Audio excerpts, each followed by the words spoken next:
Good afternoon and good morning to those of you that are joining us early on the West Coast for our lunch and learn today. We have two guest speakers, Peter Thorpe and Nick White of FireAvert, covering fire safety in multifamily housing.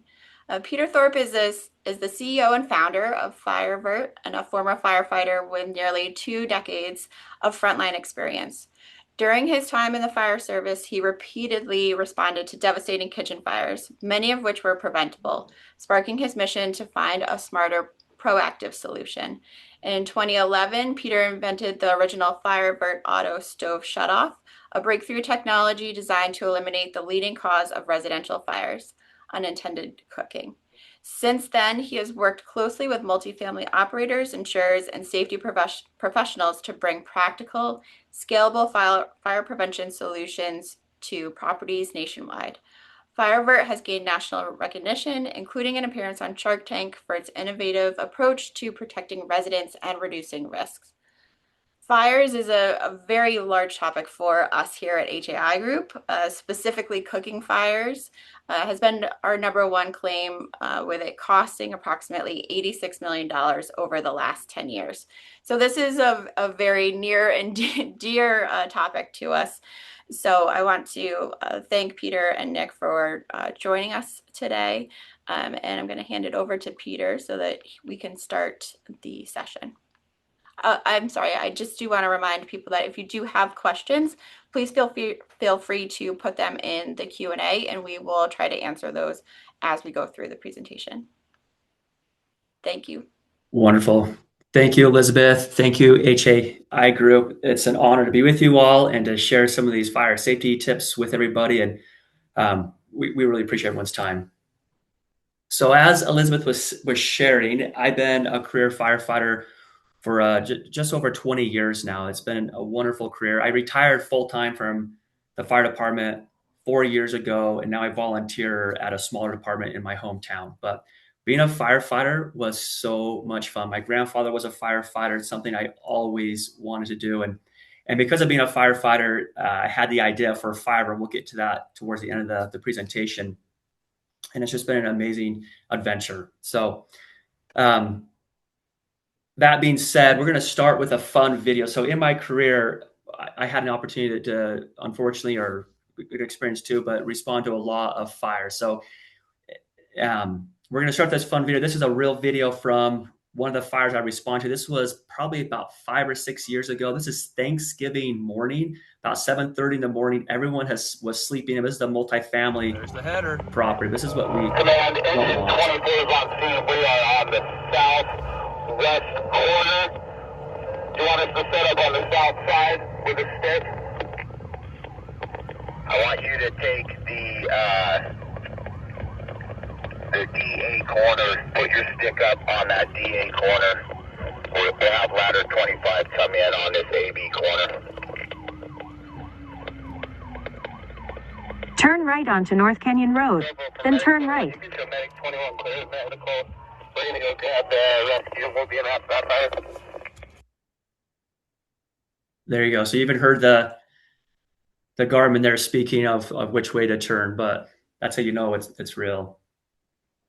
Okay, next slide here. So we're going to share 14 tips with you guys today. The really cool thing about this is that statistically, if you take these tips and implement them at your properties, you can reduce your fire risk between 10 to 15%. And most of the stuff we're going to share with you today is easy and free to implement. So it's a really good benefit for you. And some of the stuff we're going to share, you might be thinking, oh, we already know that, we're doing that. And hopefully there's some things you're thinking we can improve in that area and implement that. So the one thing I always like to share in these groups, and this is a presentation we give to housing authorities and insurance groups all over the country. But one of the things I worked in my career, I had the opportunity to work in the fire marshal's office towards the end of my career there and do inspections and help out there with a lot of investigations. But there is a difference when we respond to an incident at a residential home versus multifamily, or we call a commercial property. The commercial properties, you guys are professionals. We hold you to a higher standard because you are professionals. So if there was a code violation at a resident's home, we usually help with education, and we just kind of help educate them. if there's a violation on the commercial side where it led to an incident, there's usually fines, or we're more aggressive because commercial properties are professionals. They're trained, they have experience there. So that is why this is important to take serious and to implement some of these ideas, some of these tips. So the first risk reduction is power strips. And this might sound pretty basic, but I was blown away by how many fires I investigated that were from power strips. It is a cause of a lot of fires and incidents out there. So the first thing with power strips is make sure that they're UL, ETL, or SGS certified. There's other third-party housings out there, but you need to make sure that if residents or you guys are using power strips, that they are recognized. So I'm going to step aside maybe a little bit and give my opinion that Amazon is awesome. I use Amazon all the time, but they're getting better, but they're not the best at regulating electronic products and making sure they're certified. So it's my opinion that if you're going to buy power strips or people use them, buy them at recognized places such as HD Supply or Lowe's or Granger, any of those big box stores or those maintenance supply stores. They've done that due diligence for you, and they're making sure that the products you're buying are good quality and certified. The other takeaway with power strips is by fire code, you cannot plug anything into a power strip that produces heat or has a motor. So let that sink in there. So obviously, the obvious one is space heaters. Coffee pots would be something that, because it produces heat, they cannot be plugged into a space or a power strip. The other thing is fans that has a motor. So anything with a fan or a motor is not allowed to be into a power strip. All right, risk number 2, extension cords. And maybe some of you guys recognize that photo there. That is one of my favorite Christmas movies, the picture there. But power strips or extension cords are another fire risk. The big takeaway with this is extension cords by fire code cannot be used as permanent wiring. And so now the question is when does it become permanent wiring? Anytime we have an extension cord that is under a carpet, through a wall, or even behind a dresser, it's now considered permanent wiring. And that's against fire code. So, and for our maintenance teams out there that do a wonderful job, if they are doing, maybe they're in a resident fixing a dishwasher or a stove or anything, if they see some of these violations, it's their responsibility to make notice of that and educate their residents. And hey, that extension cord cannot be behind that dresser, or you cannot be plugging. You also cannot plug appliances long-term into extension cords. They see these areas, educate their residents, and then document it. So if an incident does happen, you have a documentation that you made the resident aware of that. The third one here, lithium batteries. This is a fun one. So this is an area where fire code is racing to keep up. There's not a lot of strong code yet on charging lithium batteries. I remember probably about 15 years ago when the hoverboards and lithium batteries were becoming a big deal, and the battery packs and on airplanes. I think we all remember in the news there was a lot of lithium batteries and hoverboards on planes heating up and causing problems. So with lithium batteries, if you have an area at your property where you have a designated charging area for lithium batteries for scooters and bikes and hoverboards, you are forward thinking. That is a good thing. The things that we can do immediately to help educate our residents is that we don't charge these lithium batteries in egress areas, such as hallways in your home, in bedrooms. When lithium batteries catch fire, they smoke a lot and they heat up very quickly, and they're very hot. They're hard to put out. So we don't charge them on couches either, or anywhere where they're going to have more combustibles. They need ventilation. So if you are going to charge, it needs to be in an open area where you have good ventilation. With my family, my kids, they had the electric scooters and hoverboards. I always tell them we never bring them inside the house. We never charge them inside the house, and we never charge them when nobody's home or when we're sleeping. So they charge in the garage, and we have to be home and during the days, during the daytime. So that's lithium batteries. Barbecuers. This is another good one. We all love barbecuing, especially with summer and spring here, summer around the corner. Barbecuers are a cause of fires in our multifamilies, but when they're on decks there. And that is, I think we all know this one, that barbecuers on decks is against fire code unless you have a sprinkler system on your deck. There's usually a dry system, but you have to have a sprinkler head there. This is an easy one to enforce as you're walking around your properties. If you see people out there with barbecuers on decks, they're in direct violation of the fire code, and you can educate them and have them remove it. FireAvert, we're in about 1 million homes or residents in multifamily across the nation there. So we have a lot of clients, and every year I have a number of my clients tell me, hey, we had a fire, it was on the deck. Do you guys have anything to help with this? So it's something that happens often. I'm sure in your guys' portfolio, you've experienced this. And part of the problem is, especially if you have like a synthetic, a Trex deck or anything that's not real wood, when these grills, most people aren't cleaning out the grease trap, and the grease starts to overflow and it drips on that synthetic deck, and it does not do well. It starts to melt very quickly. It starts to heat up. And I've seen these fires where that's the deck, the Trex decks will start to heat up and the fire goes right up the side of the building there. So if you see, and even people put small ones out there with charcoal, it doesn't matter what type of barbecue, or doesn't have to be a big one. If they have any sort of cooking device on the deck, that is in violation of the fire code. And by the way, I'm not looking at the Q&A, but if we have questions, I'm happy to take questions at any time, make this interactive. Okay, underground parking. This is one where we're seeing even EV chargers in underground parking. I'm not sure how many of us have underground parking, but this is where I believe fire code hasn't caught up to technology yet. And I'm sure in the next maybe 5 or 10 years, we're going to see fire code be very strict about EV charging and even underground parking. But we shouldn't be putting this is, again, I'll let you know when it's fire code versus my opinion. My opinion is that we should not be putting EV chargers in underground parking. And if we do have EV chargers at our properties, make sure they have good ventilation and they're not in an enclosed area. The reason being is we are having incidents across the nation with EV chargers self-combusting there. And when they're in underground parking, it causes so much heat on the concrete floor above them. They're hard to get to for the fire trucks. We can't drive underneath there. So the response time is delayed. We have to lay what we call an alley with our hoses and get there. And now the underground parking structure is now compromised. I've read a lot of articles where it's millions of dollars to fix these because the structure is now compromised, the whole parking structure there. So just be mindful if your property is getting EV charging stations of where we're putting them, just to keep the rest of the structure safe there.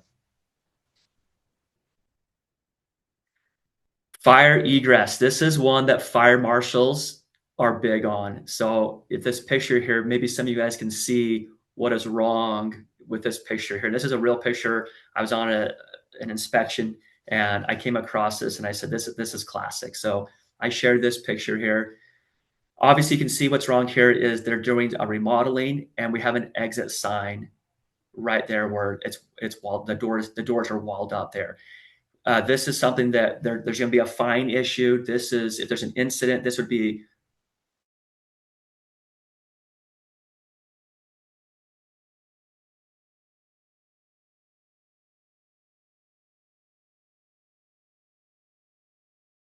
you have a breezeway at your properties and you have, maybe it's a 3-story building, you have a breeze or storage under the stairs there. That is a big violation of fire code. Firefighters are big on their personal egress for residents and for firefighters. The stairs, we got to keep them safe so people can get out there. So any combustibles under stairs is in violation. So one of the things that I love that when I see properties do is they put a handrail just underneath the stairwell there so no one can put bikes or storage there. So if you see that, or if you're doing that, it needs to be removed. That is in violation. Hey, Pete. Peter. Yeah. Can you go back on that? You lagged pretty significantly on this slide. Can you just restate some of that for everybody in case they didn't catch it? Sure. On the fire egress? Yeah. Sorry about that.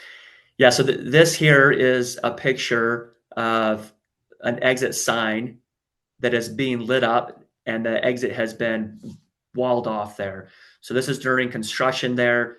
They put some boards there because they're doing remodeling and they didn't remove the egress sign there. So that is that is considered gross negligence there if there was an incident. The other part that's maybe sometimes not as known is egress or putting egress stairwells or staircases that are part of your egress there. We cannot put storage under stairs there. What we've seen a lot is residents putting bicycles or garbage cans or any kind of storage under the stairs there. That is something the fire marshals and firefighters are really big on. That is in violation and potential fines for doing that. So what I do like to see that I've seen a lot of properties do is when they have stairs, if you have a breezeway, you have stairs going to the third story there, is properties are putting handrails coming out from the stairs and blocking underneath the stairs there so residents don't put storage there. Okay, dryers. If this was a live event, kind of always ask people what's the number one cause of home fires. And more times than not, they always say dryers. That's why I ask, but it's not. Dryer fires are not even the top 3 or top 10 of all of our home fires out there. And the reason being is they're very preventable. I think we do a good job with cleaning our dryer vents, but the recommended practice is once a year to hire a company to come out and clean the duct line from your dryer. So if the exterior duct line where it blows it out outside, that needs to be cleaned annually. If you're in a humid area, it's more of a problem, and do it twice a year. If you hire a good company, they're going to tell you how dirty it was. If it's really bad, they might recommend, and it's a good idea, good practice, to do it twice a year. So dryers, they can be a leading cause, but usually they're not because we're pretty good at hiring companies to clean the dryer ducts there. Peter, just a comment on the dryers. We see quite often the housing authorities, especially, they're using third parties to kind of manage those and relying on them to do the cleaning. So we really just want to recommend that you stay on top of those third parties, make sure your contracts state, how often they need to be coming out and cleaning those, and then really holding them to what you have required, because we have seen quite a few dryer fires recently, and a lot of the times they're leaning on that third party to complete that cleaning. And also not just the vent, but just behind the dryers as well. There can be a lot of combustibles that just end up back there. So we also recommend posting some signage reminding the residents to clean out the actual lint traps when they utilize the dryers as well, just as a nice reminder. I love that. Thank you.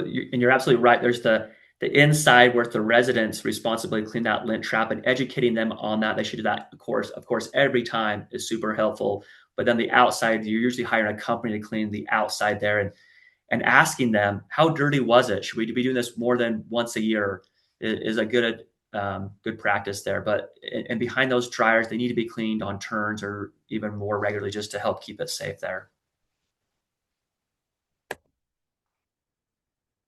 Okay, dead vegetation. This is what I'm passionate about.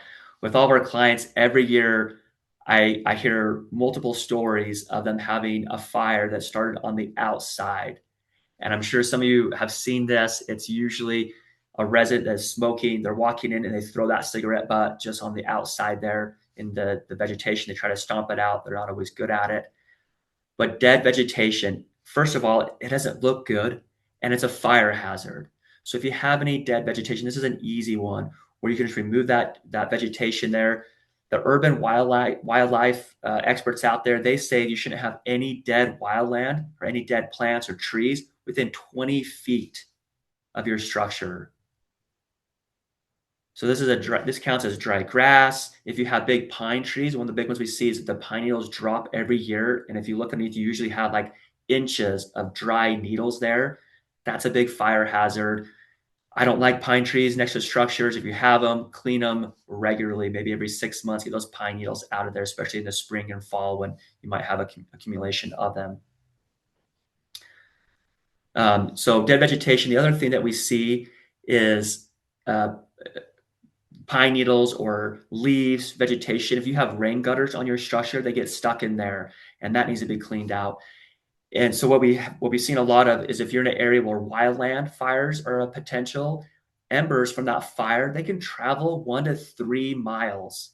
So you have these embers, they drop in the rain gutters on your roofs. If you have a V-pitch roof anywhere, you have a bunch of dead vegetation on the roof of leaves, that is another area where that they catch fire. We have incidents there. So clean your rain gutters, your roof lines, the dead vegetation around that is a fire hazard.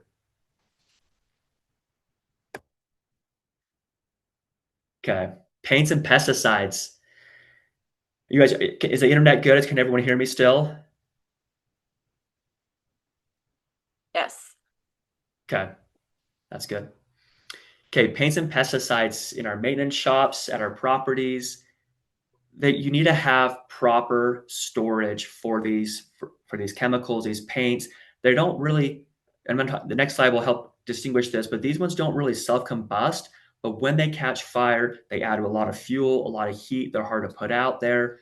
So that is fire code. If you have a good quantity of them, you need to put them in a secured, fireproof cabinet, with a door on it. It has to have good ventilation there.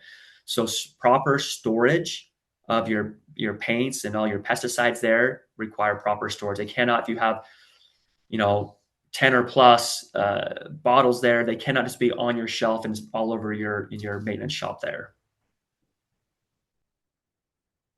Okay, so speaking of maintenance shops, this is a fun one. We've all been in a lot of maintenance shops. I've been in some maintenance shops that are amazing. It's like a museum. It's a man cave. They're fun. Everything has a place. It's perfectly clean. Those are awesome. Then we see a lot of maintenance shops that might look like maybe my personal workshop in my garage or my teenagers' bedrooms, and stuff is not organized, and those become fire hazards.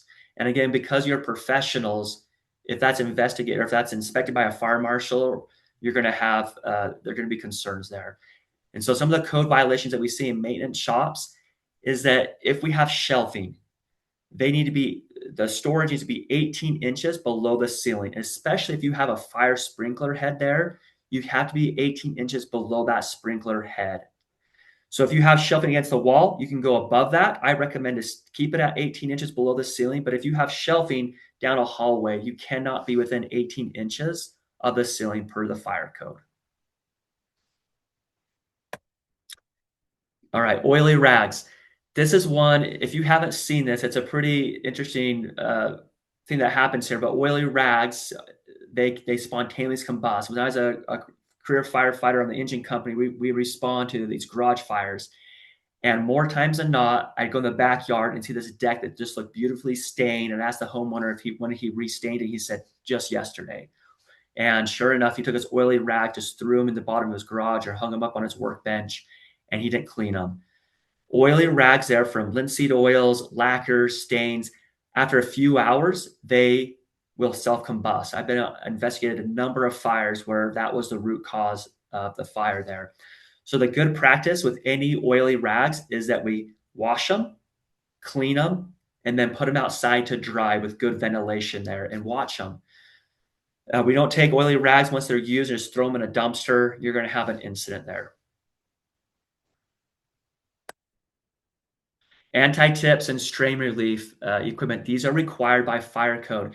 In my opinion, it's one that we do thousands of installs every year in multifamily for our product that we're going to explain here in a little bit. And this is one that I see the biggest violation on. According to fire code, we have to have an anti-tip device for our stoves. And if you're not familiar with what that does, it's made for this, the stove can't tip over, and it was really put into place so children pulling on the stove, it wouldn't tip over on them. And I'll be honest with you, with 20 years of experience doing this, and I was a paramedic, I never once had an incident where the stove tipped over, but nevertheless, it is required by fire code. And usually what happens when we put new flooring in or a different stove, they get removed because they're sometimes hard to deal with. So on your turnovers, on inspections, make sure we have those anti-tip devices in place. And the strain relief that I'm talking about, this is another one that we see a big violation of. Your power cord, if you have electric stoves, the power cord from the wall that hooks into your stove there, as you know, for a 4-prong, it has the 2 hots, the neutral, and the ground. There needs to be a strain relief valve, it's a coupling that holds that power cord in place so it's not moving. When that relief is gone, if you move that stove, the resident pushes or moves that stove, the hot line often will touch the stove, and it's a big pop. It's a big spark. There'll be smoke. It's 240 volts going through that. And most times no one gets hurt, luckily, because we have a ground wire there, but it can be scary. It can throw the power out to that unit there. So to avoid that and avoid a possibility of anyone getting injured is make sure you have a strain relief at the bottom of the power cord where it goes into the stove there. You'll see there's a place where you'll see what I'm talking about if you look for it. Okay, gas stoves and flex lines. This is one that I think gets overlooked a lot. If you have gas stoves, the yellow flex line going to your stove, it does not last forever. They actually have an expiration date on them. A lot of them say they only last for 10 years. That's if you're lucky. Some jurisdictions, they require you to replace that yellow flex line every time you either replace your stove or if you move it out there. That's pretty aggressive, but then nevertheless, that's their code. So I encourage you to find out from your fire marshals there when they expect that yellow flex line to be replaced. At the very least, it should be every 10 years. And I like to mark on the tag there the installation date so we know when to replace them. They should be budgeted in to your maintenance budget each year. One of the incidents I remember dealing with is that the fire marshal was so fed up with responding to a property for gas leaks over and over again because the flex line, as you move the stove in and out, it gets kinks and cracks in it. And the quarter turn valve back there, they don't last forever either. And they weren't replacing them. So he finally shut down. He just had the gas company turn the gas off the entire property until every building was pressure tested and fixed. It cost that property, I think, close to like $250,000 because they had to put residents in hotels. No one could cook. So they brought in food trucks, but it was a big expense, which can be easily prevented by just proper maintenance of replacing some of these flex lines and quarter turn valves. All right, cooking appliances. This is so, as Elizabeth was sharing with the HAI group, your number one claim, it sounds like, is cooking. And that is not just for you guys, that is around the world. The number one cause of home fires is people start to cook. They start to cook, they forget about it, and they walk away before they know they have a fire.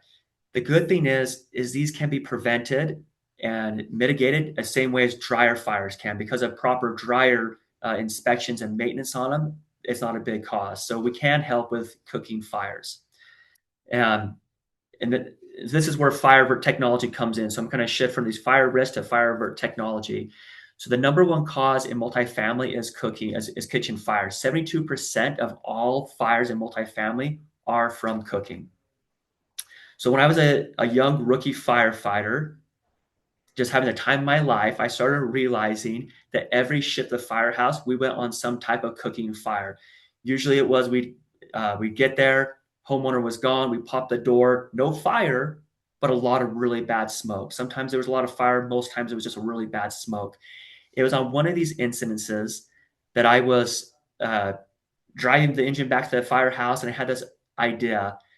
And the idea was, how cool would it be if these stoves could automatically turn themselves off when the smoke alarm started to first sound? And it just kind of changed my whole perspective on fire prevention and how we can prevent the number one cause. So with that, I want to touch quickly on smoke alarms.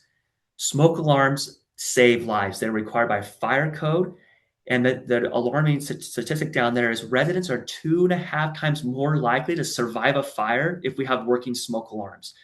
So that is why fire marshals and the fire code is so big on working smoke alarms. This is an important one. And the fire code, unless you're grandfathered in, the fire code says you have to have a smoke alarm in every bedroom, hallway, and living area.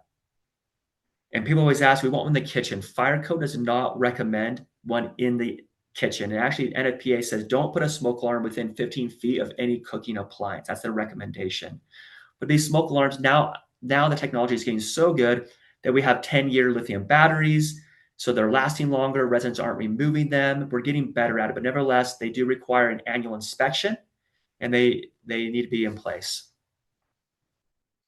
Okay, FireAvert technology. If no one's familiar with FireAvert on this FireAvert technology, this is where we'll explain it. We'll take some questions here. So FireAvert, the idea for FireAvert that I had was how can we automatically turn these stoves off? So FireAvert is all for electric stoves, all plug and play technology. It simply plugs in behind the stove. And in the event that someone is cooking, a resident starts to cook, they forget about it, they leave their apartment, they fall asleep. When that smoke alarm first starts to sound from the first little bit of smoke, FireAvert does two things. It first says the stove is on, we see current, we know it's being used, and I hear the smoke alarm.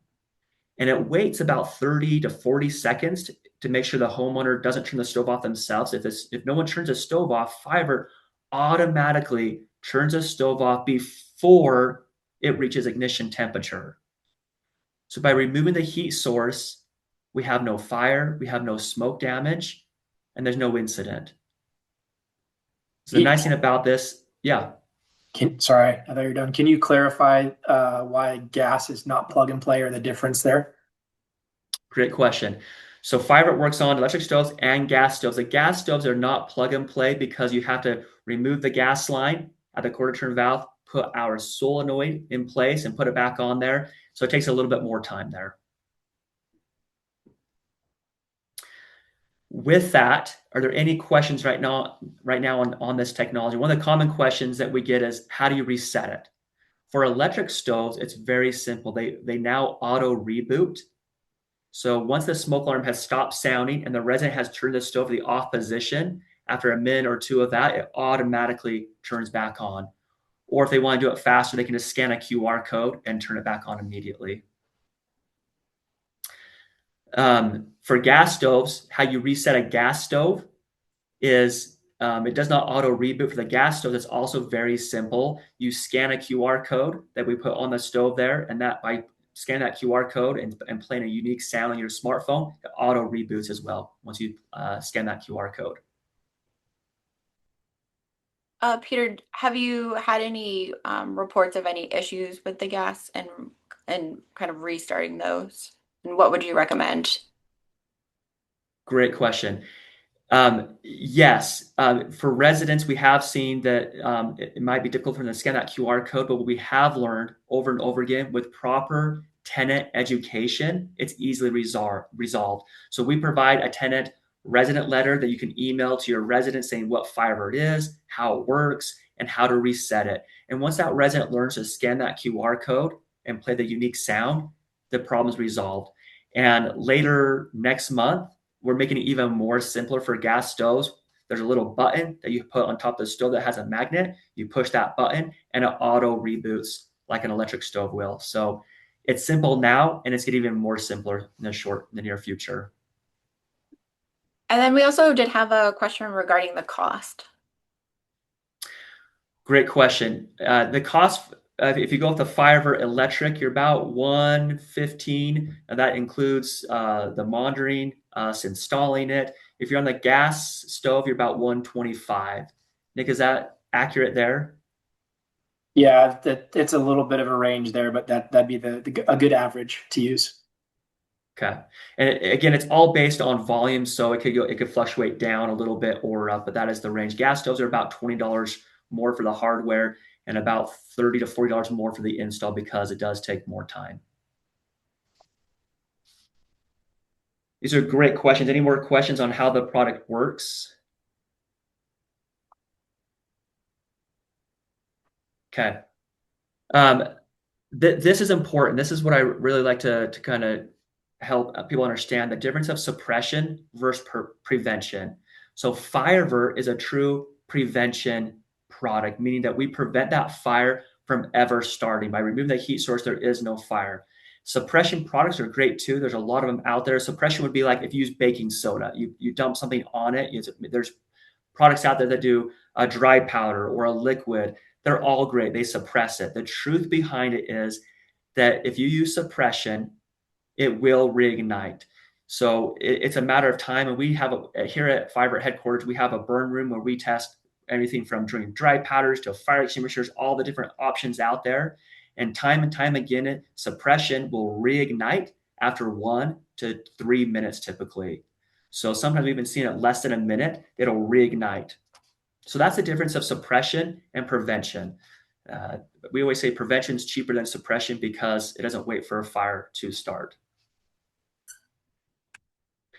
Here's our product lineup real quickly. So FireAvert technology works on gas stoves, electric stoves. We have them for small appliances like your toaster ovens, microwaves, hot plates, and then the tamper sensor. This one is real. This is a newer product in the last maybe 4 years for us. This is a great product. We put a tamper device next to your existing smoke alarm, and if tenants remove their smoke alarm, you see it on your dashboard.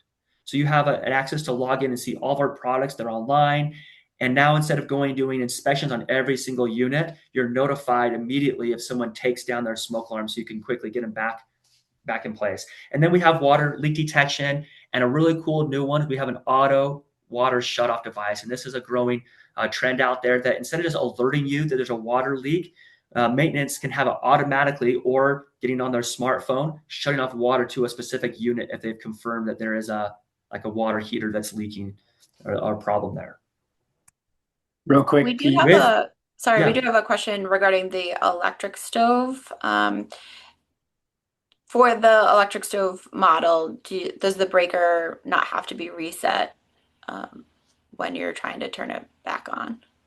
For the electric ones, so our older models, we're on version 6. The older models, to reset it, you did have to flip the breaker off and then back on. The newer models, you can still do that, but now the newer models have what we call the auto reboot, that once the alarm has stopped sounding and the stove in the off position, it auto reboots. There is no need to flip a breaker anymore. Okay, thank you. And if I can add on that too, the Pro system can be turned on remotely by maintenance or by the resident. When they scan that QR code, they just basically tap a button and it will reboot automatically as well, as long as the stove's off. That is correct. So here's the notifications that residents can get and that maintenance get as well. They can get notified when their stove shuts off. So as Nick was saying, they can scan that QR code and just hit reboot, and it turns right back on. But this is a great thing, that now your maintenance team there, they can receive real-time notifications when a smoke alarm is sounding in a specific unit. So maybe it has nothing to do with cooking. Maybe it has something to do with the dryer or electrical fires or smoking in there. But when that smoke alarm sounds over 90 seconds, they get alerted on their smartphone and they can go check it out. We've had great success with early notification that they can take a fire extinguisher to it or call the fire department earlier, and we keep that fire to what we call a room and content fire.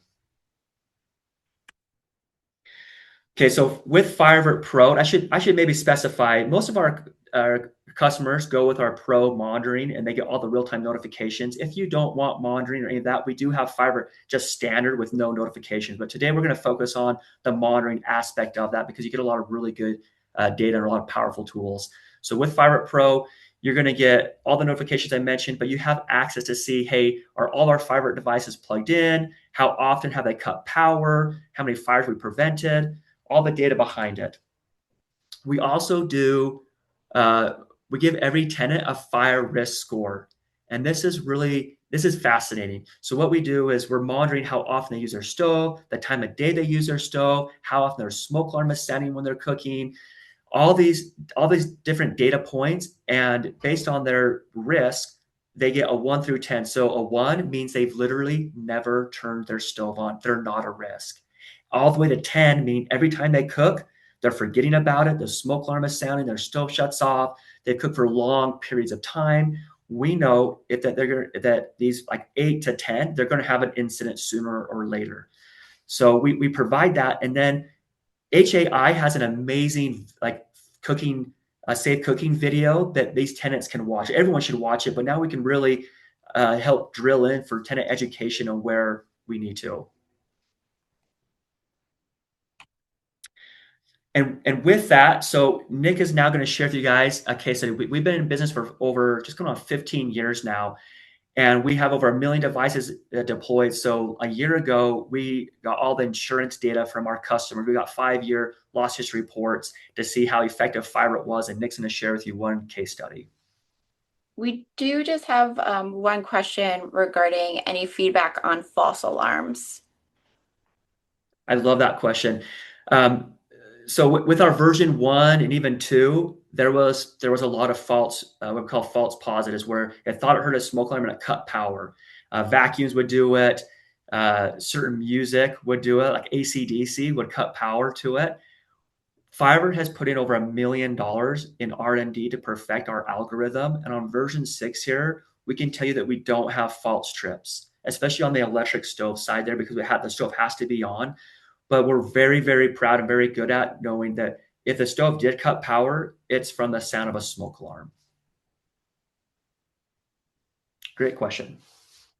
Awesome. So yeah, I'll kind of jump into this case study, and yeah, as Pete mentioned, we set out last year to really figure out what the impact FireAvert has on some of our clients, and so we reached out to several clients, and we're fortunate to be provided insurance data specifically on kitchen fires for one of our clients over the course of it was about a little over 5 years total, from 2018 to 2024. The data that we collected, but they had put FireAvert in their entire portfolio. It's 48 properties in total, about 4,200 units was the total portfolio size. And as we combed through the data, we looked at the number of incidents before FireAvert and the number of incidents after FireAvert was installed. And I'll also note that in this case study, or this particular client, they installed exclusively the stove shutoff devices on our Pro system. So they didn't install any of our tamper sensors or any of the other products in the FireAvert ecosystem. But what we found was they were spending an average of $643,000 in damage annually. That is excluding any operational costs for displaced tenants or travel, anything of that nature. That is just hard costs associated with remodeling and rehabbing those units. And they were averaging approximately 4 kitchen fires a year. So in this scenario, the data that we had before FireAvert was about 4 years of data, and they had 16 kitchen fires in that 4 years. So an average of 4 each year. And in total, they spent about $3.2 million total rehab costs throughout that 5 years. Then post FireAvert, after we installed the FireAvert devices, their number of kitchen fires dropped substantially. So they experienced about $125,000 in property damage across their entire portfolio after FireAvert was installed. And we had some properties were installed longer than a year, some properties around a year, but in total, it was just over a year average that they were installed for, and they averaged 0.8 kitchen fires throughout that time. So we were able to determine that FireAvert was 95% effective with the full ecosystem at preventing kitchen fires. And this was using real insurance data on all kitchen fires. So very impactful. And fortunately for this particular client, as we reviewed this data with them and with their insurance provider, they were offered a 5% premium discount on their entire portfolio. So the ROI for them made a lot of sense. That premium discount almost paid for the investment of FireAvert, but it was very impactful. So kind of diving into the numbers, and I'll clarify here that this calculation was done using a 5% smaller premium increase. So we made the assumption that not every client is going to get an insurance premium discount, but because loss run data will decrease over time if you're experiencing fires and you're having fewer and fewer of them, then we estimated a 5% smaller premium increase year over year. And so what we get after doing those calculations, we have that initial investment for this portfolio was about $420,000. They saw a 55% annual internal rate of return. About 2.35 years was the payback period on the devices, which netted them a $1.4 million 7-year net present value of the investment.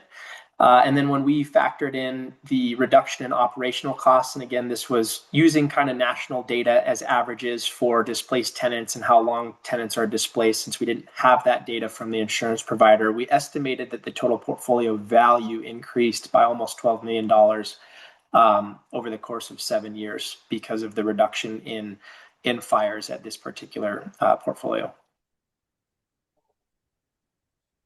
And then we kind of wanted to just kind of break this out in terms of the first year savings. And again, some of these are assumptions because we don't have deductible information or exactly what their operational expenses were. But we do know that the savings in year one are actually throughout the course of this process is split between the ownership group and the carrier. So we estimated about $137,000 in ownership savings on operational costs and deductible in year one. And then the carrier saved approximately $300,000 to $285,000 in year one with the reduced fires that they saw as a result of installing FireAvert.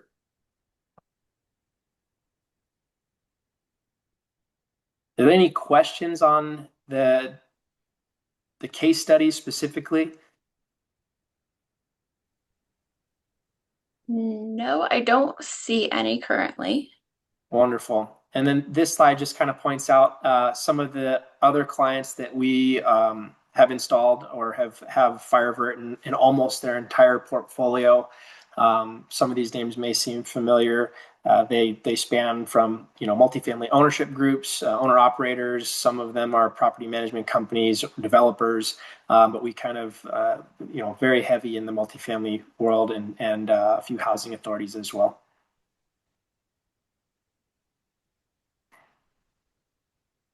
Thank you, Peter and Nick. We'll keep monitoring the chat feature and the Q&A, see if there are any remaining questions that pop up.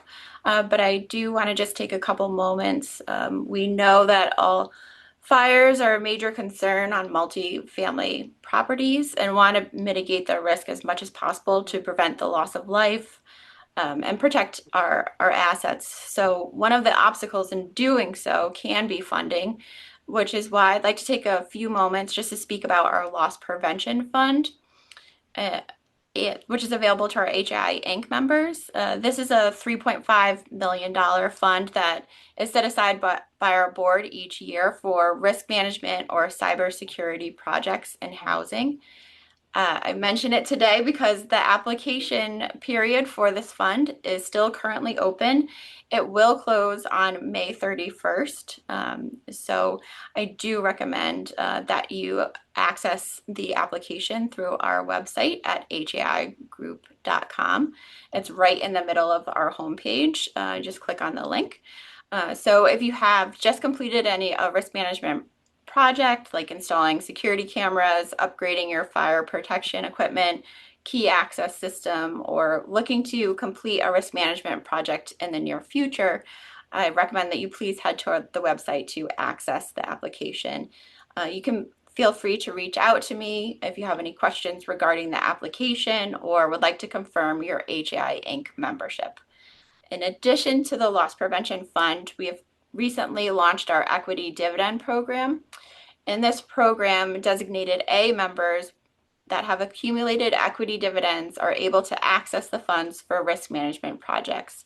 Equity dividend statements were recently sent out last month to executive directors outlining the funds that are available to your organization. So I recommend contacting them to see if they'd received those in their email. If you have any questions or would like to check the eligibility for this program, you can reach out to your account services representative. And we do have a question. There was a question regarding who to contact for sales. Is it all right, Elizabeth, if I drop a link in the chat there for that? Very cool. I'll send that here just a second. And then are there any questions on the loss prevention fund or the equity dividend that I can answer now? Or if not, you can please feel free to reach out to me.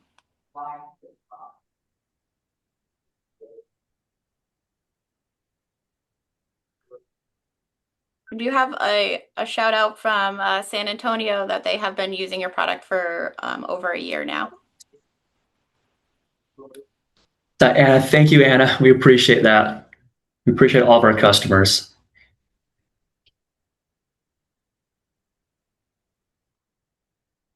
And I think And so, Elizabeth, I just want to clarify with the grant here, they can fill that application and in essence, it's covered 100%, or is it a portion that's covered? It can be a portion that's covered. We designate by need. So each application is scored for with a certain criteria, and then we divide the funds according to which ones has received the most points in the assessment. So sometimes we do end up splitting the costs, or if we've had some applicants that they'll receive part of the funds from a HUD grant, and then we would cover that second portion of the request. With the loss prevention fund, it is reimbursable, so the account does have to purchase the product or complete the project first, and then we would reimburse them for the costs associated. The equity dividend, on the other hand, is just money that would go out to complete the project. There is no reimbursable associated with that side of it. That's amazing. We work with a lot of different insurance companies and housing authorities and captive groups and a little bit of everything. And that this is a very proactive approach you guys are taking. I'm always blown away with how great HAI is for their members and the proactive approach. So kudos to you guys. Thank you, appreciate it. We can't provide the, you know, the 5% discount that you were mentioning before. That was not us, but we do try to provide in other ways. Absolutely. No, we see that with this grant. This is a huge opportunity to not just you're going to get a portion, potentially a portion of it or all of it covered, but now you're going to have less claims, which is going to save more operation and cash for you and the headache alone. So it's a good opportunity. Definitely. We appreciate everyone joining us and staying on the call with us. Please feel free to reach out if you do have any questions. The presentation and the slides will be sent out to those of you all that registered and or in attendance today. So thank you to Nick and Peter, and I hope everyone has a great day. Thanks, Thank everybody. you.